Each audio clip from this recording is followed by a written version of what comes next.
Air chiefs from across Africa are meeting in the Kenyan capital of Nairobi to discuss continental issues, build relationships, and create solutions to their most pressing challenges.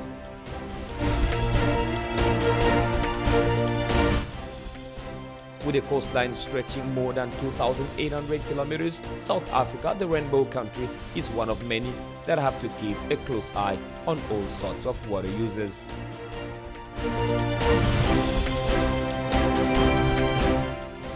Still in South Africa, community members and religious leaders from a variety of faiths in Cape Town, South Africa, took to the streets on Sunday to call for an end to the ongoing violence and gang-related killings in townships around the city. That's all for our top stories today. Stay tuned for more details in this newscast.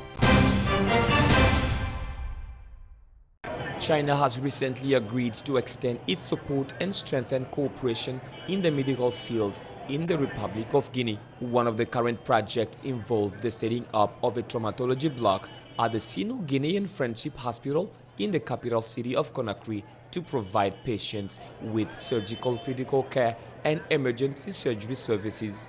The hospital has vastly improved the access to medical care in the West African state, and the Chinese medical team are held in the highest regards by medical professionals in the West African country. With regard to health, I can tell you that China has done a lot for our country. In medical terms, it was one of the first countries to bring medical science and technology to Guinea. It has also enhanced the sharing of experiences between Chinese and Guinean doctors. There are new services that the Chinese have offered, and they have done everything they can to provide these services in our hospital facility.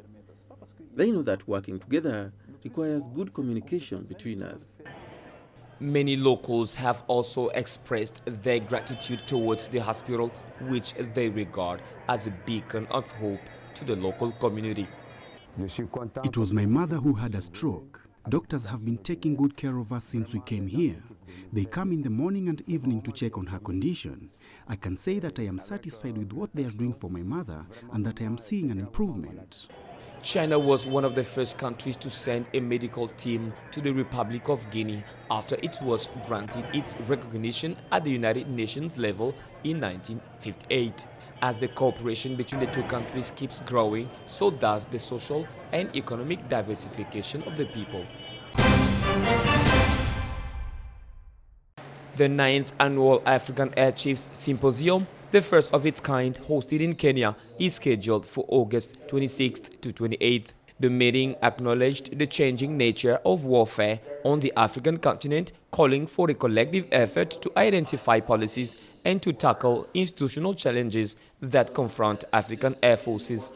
Attendees include the U.S. Air Force delegates, whose main focus is the African airspace. Together we stand shoulder to shoulder to assist each other in bringing stability and security to the region, said General Jeffrey Lee Harijian, commander to the U.S. Air Forces Africa.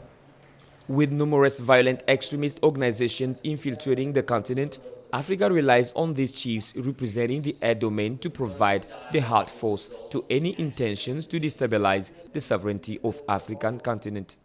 As you are aware, terrorism affects all countries, and it is only through collaboration between different countries working together, sharing of information, that we are able to counter terror, said Major General Francis Ogola, commander to the Kenyan Air Force.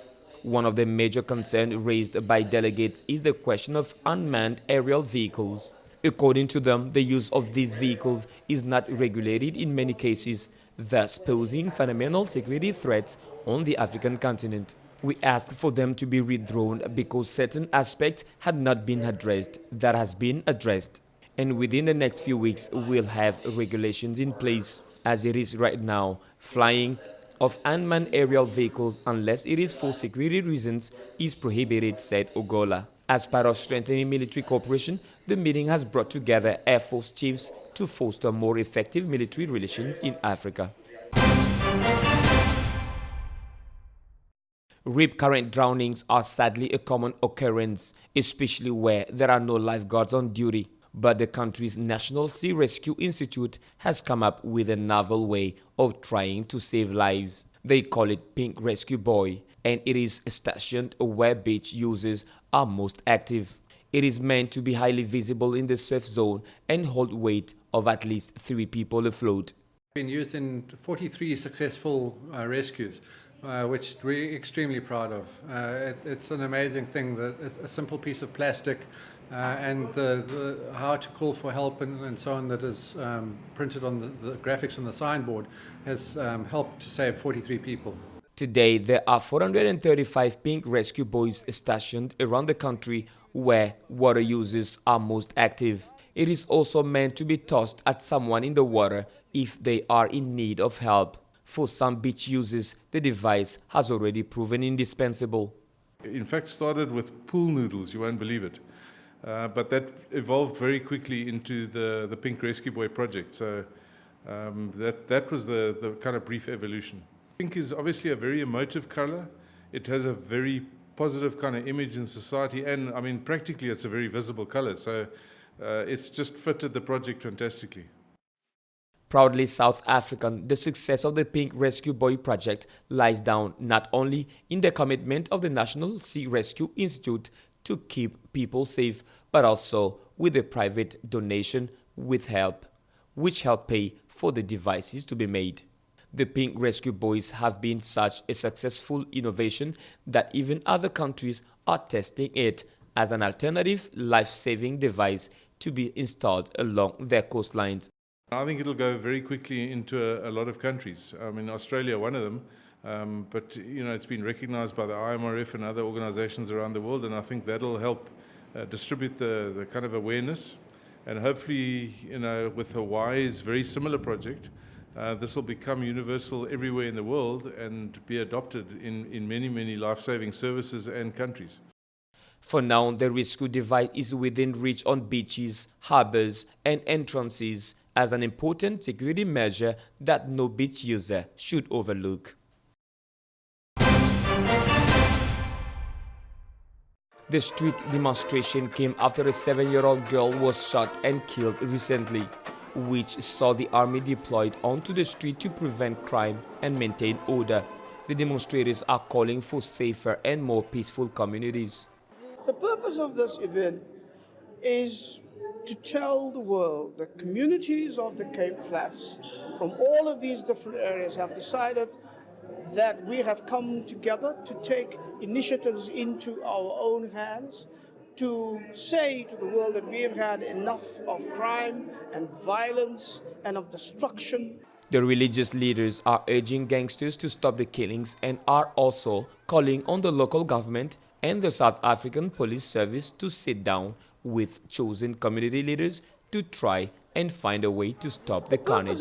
The community basically and all the religious leaders gathered saying to the government and to the gangsters and the people who's causing the violence that enough is enough. The demonstrators are categorical that deploying the army into the street is not the answer. Sending in the army is not a solution. It is at best a very short-term solution. Armies do not exist to come and control communities. Crime control in community is the job of the police. The army is necessary when somebody attacks our borders. But we do not really want to see people with semi-automatic weapons patrolling our streets. The interfaith religious leaders say they will continue to work for peace, justice, freedom and dignity for crime-ravaged communities in and around Cape Town in the same way they had fought to liberate apartheid South Africa in the 80s and 90s. Everywhere they are crying, children are being killed, families lose dear ones and near ones, and therefore we say enough is enough. We need peace, we need love, and we need social coexistence with everyone.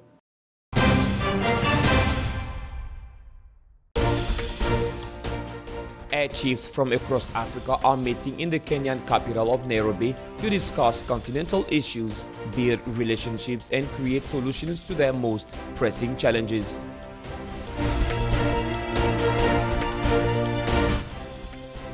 With a coastline stretching more than 2,800 kilometers, South Africa, the rainbow country, is one of many that have to keep a close eye on all sorts of water users.